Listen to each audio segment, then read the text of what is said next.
ಆಯ್ತು, ಮೊದಲು ಕೈ ತೆಗಿ. ಕುತ್ತಿಗೆ ಪಟ್ಟಿಗಿರದ ಕ್ಷಣ ಸತ್ಯಗಳು ದೂರ ಆಗೋದಿಲ್ಲ. ನಮ್ಮನ್ನು ಹುಚ್ಚು ಹೆಚ್ಚಾಗಿರೋದು ನಿನ್ನಿಂದ.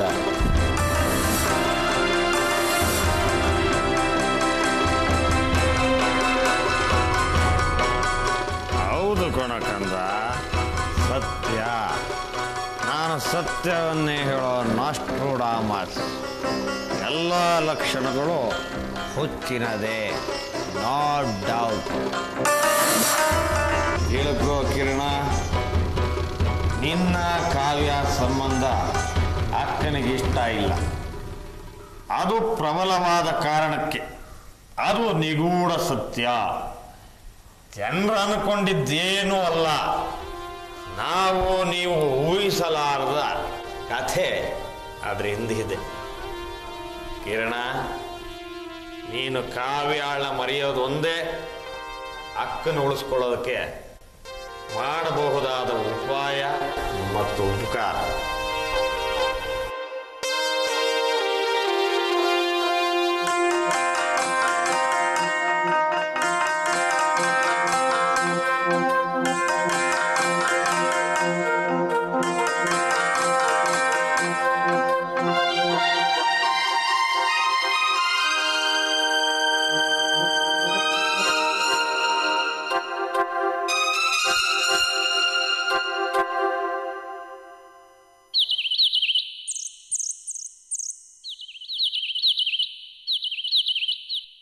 ಹಾಯ್ ಮಕ್ಕಳೇ, ಎಂತ ಮಕ್ಕಳೇ ನಿಮ್ಮ ಬಾಯಂಗೆ ಹಾಕ್ಕಳೆ?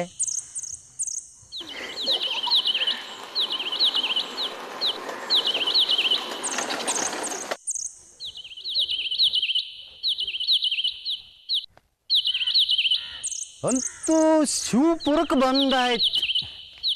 ವಿಷಯ ಎಂತಿತ್ತಂತೇಳಿ ಕಾಣಕ್ಕೆ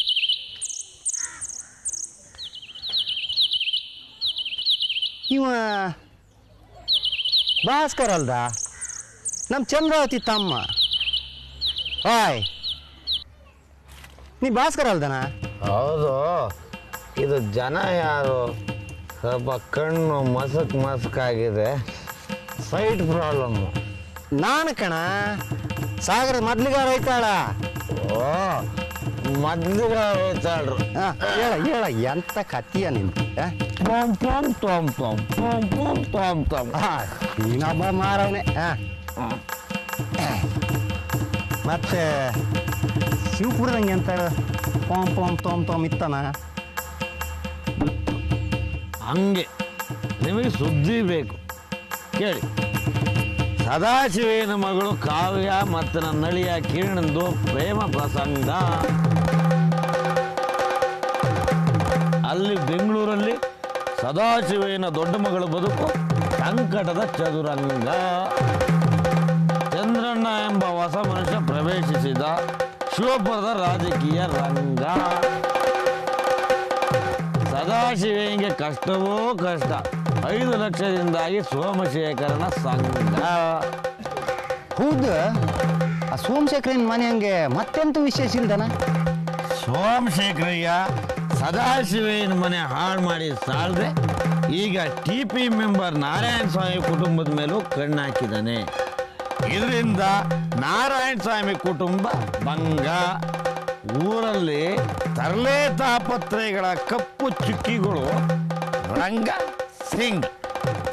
ಓ, ಹಂಗಾರೆ ಈ ಸೋಮಶೇಖರ ಶಕ್ರಿ ಅನ್ನೋದು ಗ್ಯಾರಂಟಿ ಆಯ್ತಲ್ದನ? 100ಕ್ಕೆ 100 ಸತ್ಯ. ಕೊಟ್ಟು ಎಂತ ಕಮಾರನೆ ಅಲ್ಲೋಡಿ ಆಯ್ತಾಡ್ರೆ, ಎಂತ ಕಾಣ್ರೆ? ಶಾಕಿನಿ ಡಾಕಿನಿ ಪಿಶಾಚಿಗಳು ಹೇಗೆ ಕುಣಿತಾ ಇದಾವೆ ಅಂತ. ಎಲ್ಲಿಯ? ಅವುಗಳಿಗೆ ಶಿವಪುರದ ರುಂಡ ಬೇಕಂತೆ. ರುಂಡ ರುಂಡ ಎಂತ ಮಾರೇನೆ? ಎಂತ ಆಯ್ತು ನಿನ್ಗೆ? ರುಂಡ ಬೇಕಂತೆ. ರುಂಡ ರುಂಡನ ಮಾರೇನೆ?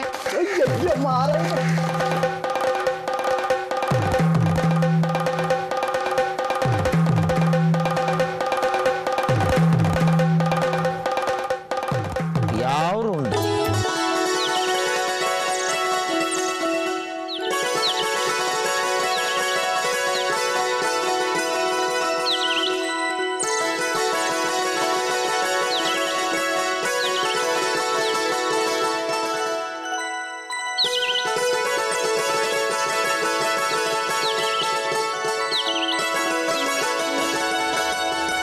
ಪುಟ್ಟಿ? ಅಪ್ಪ, ನಿಮ್ಮ ಹತ್ರ ಒಂದು ಮುಖ್ಯವಾದ ಪ್ರಶ್ನೆ ಕೇಳೋದಕ್ಕೆ ಬಂದೆ. ಈ ನನ್ನ ಪುಟ್ಟ ಹುಡುಗಿ ತಲೆ ತಿಂತಿರೋ ಆ ಪುಟ್ಟ ಪ್ರಶ್ನೆ ಯಾವುದಪ್ಪ? ಪ್ರಶ್ನೆ ಪುಟ್ಟದ್ದು ಅಂತ ಅನ್ಕೋಬೇಡಿ, ಅದ್ರ ವ್ಯಾಪ್ತಿ ತುಂಬಾ ದೂರದ್ದು. ನೀನು ಪ್ರಶ್ನೆ ಕೇಳಿದ್ರೆ ಅಲ್ವಾ ಪುಟ್ಟಿ ಅದರ ಆಳ ಅಗಲ ಎಲ್ಲ ನನಗೆ ಗೊತ್ತಾಗೋದು. ಅಪ್ಪ, ನಾನು ಕಿರಣನ ಮದುವೆ ಆಗಬೇಕು ಅಂತ ಬಯಸಿದ ವಿಷಯ ನಿಮಗೆ ಗೊತ್ತೇ ಇದೆ. ಅದಕ್ಕೇನೀಗ? ಆದರೆ ಈ ಮದುವೆಗೆ 108 ವಿಘ್ನಗಳು ಬರ್ತಾ ಇದೆ. ಏನು ಮಾಡೋಕ್ಕಾಗಲ್ಲ ಬಿಡು. ಅದೆಲ್ಲ ಹೋಗ್ಲಿ, ಅಮ್ಮ ಈ ಮದುವೆಗೆ ಯಾಕೆ ಒಪ್ತಾ ಇಲ್ಲ? ಅವಳಿಗೆ ಇದರಿಂದ ಏನು ನಷ್ಟ? ಮಗಳೇ, ನಿನಗೊಂದು ಮಾತು ಹೇಳ. ಹೆಣ್ಮಗಳ ಕನ್ಯಾ ಸೆರೆ ಬಿಡಿಸೋದು ಪಿತೃ ಕರ್ತವ್ಯಗಳಲ್ಲಿ ಒಂದು. ಆ ಕರ್ತವ್ಯವನ್ನು ಅವನೇ ನೆರವೇರಿಸಿದಾಗ ಅದರಲ್ಲಿ ಒಂದು ಅವಿಚ್ಛಿನ್ನವಾದ ಆನಂದ ಇದೆ. ನಿನ್ನ ಮಾತಿನ ಅರ್ಥ ನನಗೆ ಗೊತ್ತಾಗ್ಲಿಲ್ಲ. ಬೇರೆ ಏನೂ ಅಲ್ಲ, ನಿನ್ನ ಮದುವೆ ಮಾಡಬೇಕಾದ್ದು ನನ್ನ ಕರ್ತವ್ಯ. ಯಾವಾಗ ಯಾರ ಜೊತೆ ಅನ್ನೋ ನಿರ್ಧಾರ ನನ್ನದು. ಅಪ್ಪ, ನೀವಾ ಈ ಮಾತು ಹೇಳ್ತಿರೋದು? ಹೌದು, ನಾನೇ. ಚೋಟುದ್ದ ಇಲ್ಲ, ನಿನ್ನ ಮದುವೆ ನನ್ನ ಹತ್ರ ಬಂದು ಮಾತಾಡೋದಕ್ಕೆ ನಿನಗೆ ನಾಚಿಕೆ ಆಗ್ತಾ ಇಲ್ಲ?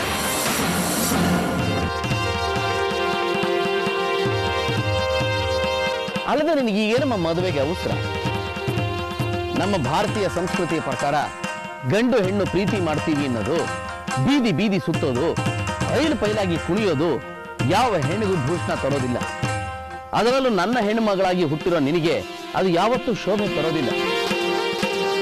ಈಗಷ್ಟೇ ಒಂದು ಹೆಣ್ಣುಮಗಳ ಮದುವೆ ಮಾಡಿ ಆದ್ರೆ ಸಾಲ ತೀರ್ಸೋಕ್ಕಾಗದೇನೆ ನಾನು ಒದ್ದಾಡಿ ಸಾಯ್ತಾ ಇದ್ದೀನಿ. ನಿನಗೇನಮ್ಮ ಅವಸರ ಈಗ? ಕಾವ್ಯ, ನನ್ನ ಮಾತಿನಿಂದ ನಿನಗೆ ಬೇಜಾರಾಗ್ಬೋದು, ಆದ್ರೆ ಒಂದು ಮಾತು ಅರ್ಥ ಮಾಡ್ಕೊ. ಇಷ್ಟು ವರ್ಷ ನಿನ್ನ ಸ್ವೇಚ್ಛಾಚಾರಕ್ಕೆ ನಾನು ಯಾವತ್ತೂ ಅಡ್ಡಿ ಬಂದವನಲ್ಲ.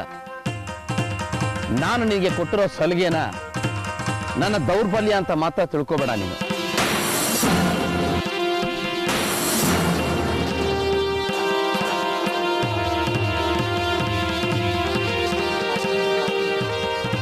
ಅಪ್ಪ, ನಿಮ್ಮನ್ನ ನಾನು ಬೇರೆ ರೀತಿನೇ ತಿಳಿದಿದ್ದೆ. ನನ್ನಿಂದ ಏನಾದರೂ ತಪ್ಪಾಗಿದ್ರೆ ದಯವಿಟ್ಟು ಕ್ಷಮಿಸ್ಬಿಡಿಪ್ಪ. ನೋಡು, ನಿನಗೆ ಇನ್ನು ಪುಟ್ಟ ವಯಸ್ಸು. ನಿನ್ನ ಮದುವೆ ಯೋಚನೆ ಮಾಡೋ ವಯಸ್ಸು ಬಂದಾಗ ಅದರ ನಿರ್ಧಾರ ನಾನು ತಗೋತೀನಿ. ಅಲ್ಲಿ ತನಕ ನಿನ್ನ ಕೆಲಸ ನೀ ಮಾಡ್ಕೊಂಡಿದ್ಬಿಡು ಅಷ್ಟೇ. ಅಪ್ಪ, ಯಾಕೆ ಭಾವನಾತ್ಮಕವಾಗಿದ್ದೀರಿ? ನಿಮ್ಮ ನಂಬಿಕೆನ ನಾನು ಉಳಿಸ್ಕೊಂಡಿದ್ದೀನಪ್ಪ. ಅದು ನನ್ನ ಹೃದಯಕ್ಕೆ ಮಾತ್ರ ಗೊತ್ತಿರೋ ವಿಚಾರ. ನಾನು ಬಾಯಿ ಮುಚ್ಕೊಂಡಿದ್ಬಿಟ್ರೆ ಈ ಸಮಸ್ಯೆ ಪರಿಹಾರ ಕಾಣಲ್ಲ. ಏನೂ ಇಲ್ಲಪ್ಪ. ಅಮ್ಮನಿಗೆ ಯಾಕೆ ನನ್ನ ಗೆಳೆತನದ ಬಗ್ಗೆ ಆಕ್ಷೇಪ? ನಾನು ಇಷ್ಟೊತ್ತು ನೀನು ಹೇಳಿದ ಅರ್ಥವಾಗ್ಲಿಲ್ವಾ? ಕೆಲವು ಪ್ರಶ್ನೆಗಳಿಗೆ ಶೇಷವಾಗಿ ಉಳಿಯೋ ಪ್ರಶ್ನೆಗಳೇ ಉತ್ತರವಾಗತ್ತೆ. ಯಾವುದೇ ವಿಚಾರವಾಗ್ಲಿ, ಒಂದು ಸಲ ಸರಿ, 2 ಸಲ ಸರಿ, ಪದೇ ಪದೇ ಅದನ್ನೇ ಕೆದಕ್ತಾ ಹೋದ್ರೆ ಮನಸ್ಸಿಗೆ ಕೇಳಕ್ಕೆ ಮುಜುಗರವಾಗತ್ತೆ. ಧೈರ್ಯಗಿಡಬೇಡ, ಆಗೋ ಕಾಲಕ್ಕೆ ಎಲ್ಲವೂ ಆಗತ್ತೆ. ಆದ್ರೆ ಬಲವಂತ ಹೇರೋದು ನನಗೆ ಇಷ್ಟವಾಗದಿರೋ ಸಂಗತಿ. ಸರಿ ಬಿಡಿ, ನನ್ನ ಕಿರಣನ್ ಮಧ್ಯೆ ಮದುವೆಗೆ ಏನಾದರೂ ಬಲವಾದ ಕಾರಣ ಇದ್ರೆ ಅದು ತಾನಾಗೆ ಹೊರಗೆ ಬರುತ್ತೆ.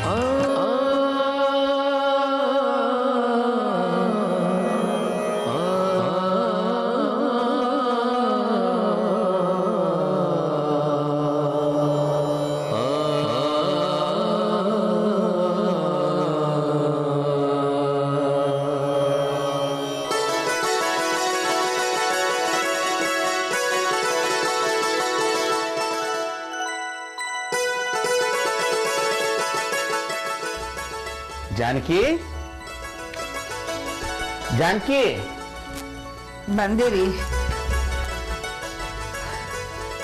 ಮತ್ತೆ ಹೇಗಿದೀಯಾ? ಚೆನ್ನಾಗಿದ್ದೀನಿ. ಕೂತ್ಕೋ. ಅದು ನಾಳೆ ತೀರ್ಥಹಳ್ಳಿ ಕಡೆ ಕಾರ್ಯಕ್ರಮ ಇದೆ. ಮತ್ತೆ ಇನ್ನು ತಿರುಗಾಟ ಶುರುವೆ. ಬರೋದು ಇನ್ನೂ 2-3 ದಿನ ತಡ ಆಗತ್ತೆ. ಇವತ್ತು ಸ್ವಲ್ಪ ಬಿಡುವು ಸಿಕ್ತು, ವಿಷಯ ನಿನಗೆ ತಿಳಿಸ್ಬಿಟ್ಟು ಹೋಗೋಣ ಅಂತ ಬಂದೆ. ಸಾಧ್ಯ ಅಷ್ಟು ಹೇಳಕ್ಕಾದ್ರೂ ಮನೆಗೆ ಬಂದ್ರಲ್ಲ. ಯಾಕೆ ಹಾಗಂತೀಯ? ಮತ್ತಿನ್ನೇನ್ರಿ, ನೀವು ಮನೆ ಬಿಟ್ಟೆ 2-3 ದಿವಸ ಆಯಿತು, ಈಗಷ್ಟೇ ಬರ್ತಾ ಇದ್ದೀರಾ, ಮತ್ತೆ ಹೋಗ ಮಾತಾಡ್ತೀರಾ? ಏನು ಮಾಡ್ತೀಯ ಜಾನಕಿ? ಹಾಗಿದೆ. ಸ್ವಲ್ಪ ಹೆಸರಿರ್ಬೇಕಾದ್ರೆ 4-6 ಕಡೆ ತಿರುಗಾಡಿದ್ರೆ ಸ್ವಲ್ಪ ಸಂಪಾದನೆ ಆಗತ್ತೆ ಅಲ್ವಾ? ನಿನ್ನೆ ಮೊನ್ನೆ ಎಲ್ಲ ಚಂದ್ರಾವತಿ ಮಲ್ಲೇ ಕಳೆದ್ರಿ ಅಲ್ವಾ?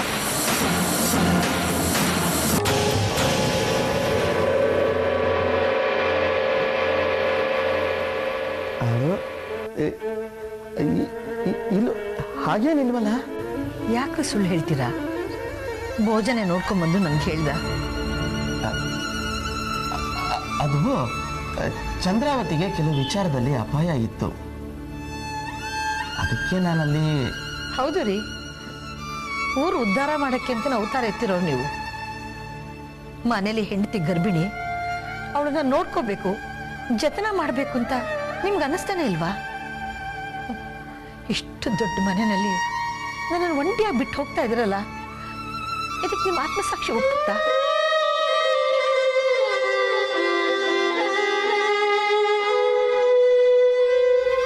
ಶಾನಕಿ, ನಾನಿದು ಯಾವುದನ್ನು ಉದ್ದೇಶಪೂರ್ವಕವಾಗಿ ಮಾಡಿದ್ದಲ್ಲ, ನನ್ನನ್ನು ಅರ್ಥ ಮಾಡ್ಕೋ. ಹೌದು ರೀ, ಗರ್ಭಿಣಿಯಾದ ನನ್ನನ್ನು ಅರ್ಥ ಮಾಡ್ಕೊಳ್ಳಿದ್ದ ವಿನಂತಿ ಮಾಡ್ಕೋತಾ ಇದ್ದೀನಿ. ನಾನು ಹೊಟ್ಟೆಲ್ ಬೆಳೀತಾ ಇರೋದು ನಿಮ್ಮ ವಂಶದ ಕುಡೀರಿ. ಜಾನಕಿ, ಮತ್ತಿನ್ನೇನ್ರಿ, ಆಗ ಚಂದ್ರಾವತಿ ಗರ್ಭಿಣಿ ಆದಾಗ ಕಾಡಿನಿಂದ ಅವಳನ್ನು ಕರ್ಕೊಂಬಂದಿದ್ದೇನು, ಅವಳ ಹೊಟ್ಟೆಲಿ ಪುಟ್ಟ ಕೃಷ್ಣ ಬೆಳೀತಾ ಇದ್ದಾನೆ ಅಂತ ಹೊಗಳಿದ್ದೇನು, ಅವಳು ಬಾಣಂತನ ಮಾಡಿದ್ದೇನು? ಈಗ ನಾನೇನ್ರಿ ಅಂತ ಪಾಪ ಮಾಡಿದ್ದೀನಿ?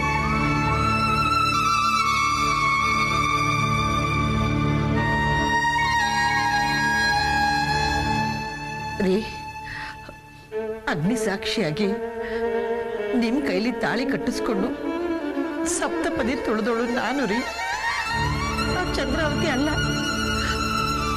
ನಿಮ್ಮೊಳಗಿನ ಮನುಷ್ಯತ್ವನ ಕೇವಲ ಒಂದು ಹೆಣ್ಣಿಗೋಸ್ಕರ ಕಳ್ಕೊಬಿಡಿ ಅಂತ ಕೈ ಮುಗಿದು ಕೇಳ್ಕೊತೀನ್ರಿ. ಜಾನಕಿ, ಇಂಥ ಸಂದರ್ಭದಲ್ಲಿ ನೀನು ಭಾವೋದ್ರೇಕಕ್ಕೆ ಒಳಗಾಗಬಾರ್ದು. ಆದ್ರೇನಾಗುತ್ತೆ, ನನ್ನ ರಕ್ತದ ಒತ್ತಡ ಜಾಸ್ತಿ ಆಗುತ್ತೆ, ಅದರ ಪರಿಣಾಮ ಸಾವು.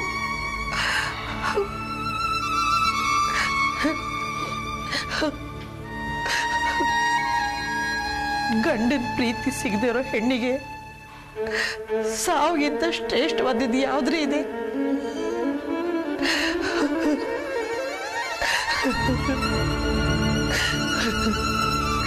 ಯಾವತ್ತೋ ಬರೋ ಸಾವು ಈಗಲೇ ಬರ್ಲಿ ಬಿಡಿ, ಬರ್ಲಿ ಬಿಡಿ. ಜಾನಕಿ, ಜಾನಕಿ ಬಿಡ್ತು ನೋಡು, ಚರ್ಮ ಕೊಡೋ ಹೊತ್ತಿನಲ್ಲಿ ಸಾವಿರ ಜಪ ಮಾಡಬೇಡ, ಆಯ್ತು? ನನ್ನಿಂದ ತಪ್ಪಾಗಿದ್ರೆ ನಾನು ತಿದ್ದುಕೊತೀನಿ.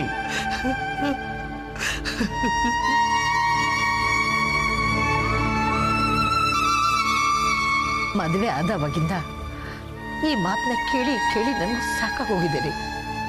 ನನ್ನ ಹಣೆ ಬರಹ ನೋಡಿ.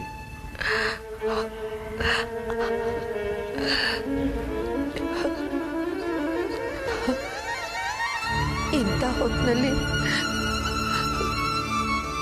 ನನಗೆ ಅನುಕಂಪ ತೋರ್ಸಕ್ಕೆ ಈ ಪ್ರಪಂಚದಲ್ಲಿ ಒಂದು ಜೀವನೂ ಇಲ್ಲ.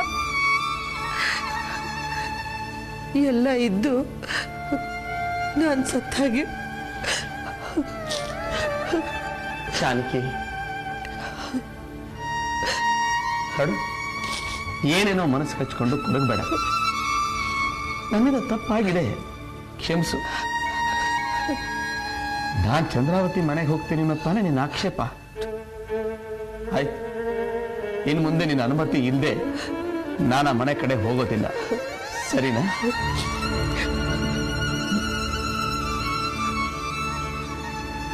ರೀ, ನನಗೆ ನಿಮ್ಮ ಮೇಲೆ ನಂಬಿಕೆ ಹೊರಟೋಗಿದೆ. ಸುಮ್ಮನೆ ಸಾರ್ಸಕ್ ಮಾತಾಡ್ತೀರಷ್ಟೆ. ನನ್ನ ಮಾತಿನ ಮೇಲೆ ನಿನಗೆ ನಂಬಿಕೆ ಬರೋದಿಲ್ಲ.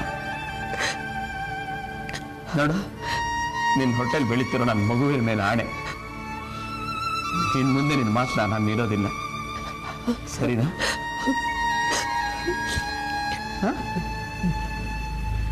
ಬೇಡ, ಬಾ ಬಾ.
ಎಂತರು ಸಣ್ಣಮ್ಮ ಬೇಜಾರಾಗಿ ನಿಂತ್ಕೊಂಡಿದ್ದೀರಲ್ಲ? ಏನೂ ಇಲ್ಲ, ಸುಮ್ಮನೆ ಹೀಗೆ ಬೇಜಾರಾಗಿದೆ ಅಷ್ಟೆ. ಅಪ್ಪ, ಪುಟಿ, ನಾನು ನಿನ್ನ ಮೇಲೆ ಅಗತ್ಯಕ್ಕಿಂತ ಹೆಚ್ಚು ಸಿಟ್ಟು ತೋರಿಸ್ಬಿಟ್ಟೆ ಅಂತ ಅನ್ನಿಸ್ತಾ ಇದೆ. ನನ್ನ ಬಗ್ಗೆ ಬೇಜಾರು ಮಾಡ್ಕೋಬೇಡ ಕಣ. ಬೇಜಾರಾ? ಇದ್ರಲ್ಲಿ ಬೇಜಾರು ಮಾಡ್ಕೊಳ್ಳೋದೇನಿದೆಪ್ಪ? ನೀವು ಹೇಳಿದ್ರಲ್ಲೂ ಸತ್ಯ ಇದೆ ಅಂತ ನನಗೂ ಅನ್ನಿಸ್ತು. ಸತ್ಯದ ಅಸ್ಲಿ ಮುಖಗಳೇ ಬೇರೆ ಇದೆ ಮಗಳೇ. ಆ ನಿಷ್ಠೂರವಾದ ಸತ್ಯವನ್ನು ಎದುರಿಸೋ ಶಕ್ತಿ ಕೇವಲ ಹುಲುಮಾನವನಾದ ನನ್ನ ಹತ್ರ ಇಲ್ಲಮ್ಮ. ಹಾಗಂದ್ರೆ ಅದನ್ನ ನೀನು ಕೇಳಲೂಬಾರ್ದು, ನಾನು ಹೇಳಲೂಬಾರ್ದು. ನಿನ್ನ ಮನಸ್ಸಿಗೆ ಏನು ತೋಚುತ್ತೋ ಅದು ಮಾಡು ಪುಟ್ಟಿ. ಬೆಳೆದು ನಿಂತು ಕಾನೂನು ಪ್ರಕಾರ ಮೆಜಾರಿಟಿ ಬಂದಿರೋ ನಿನಗೆ ಬುದ್ಧಿ ಮಾತು ಹೇಳಕ್ಕೆ ನಾನು ಯಾರು ಹೇಳು? ಕೇವಲ ತಂದೆ, ಒಬ್ಬ ತಂದೆ ಮಾತ್ರ. ಪ್ರೀತಿ ಅನ್ನೋ ಹುಚ್ಚು ಪ್ರವಾಹದಲ್ಲಿ ನೀನಿದೀಯ, ಉಪದೇಶ ಅನ್ನೋ ಜರ್ಜರಿತ ದಂಡೆ ಮೇಲೆ ನಾನು ನಿಂತಿದ್ದೀನಿ. ಒಂದಕ್ಕೆ ಇದು ತಾಳೆ ಇರದ ಸಂಗತಿ.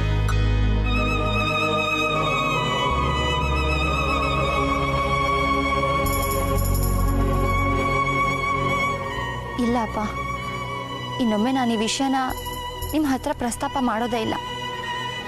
ನಿಮಗೆ ಸತ್ಯವನ್ನೇ ಎದುರಿಸೋ ಶಕ್ತಿ ಇಲ್ಲದೆ ಇರ್ಬೋದು, ಆದರೆ ಕಾಲಕ್ಕಿದೆ ಅಲ್ವಾ ಅಪ್ಪ? ಆ ಕಾಲ ಅನ್ನೋದೊಂದು ಈ ಕಾಲಚಕ್ರದಲ್ಲಿ ಇರಲೇಬೇಕಲ್ವಾ? ಅದು ಬಂದೇ ಬರುತ್ತೆ.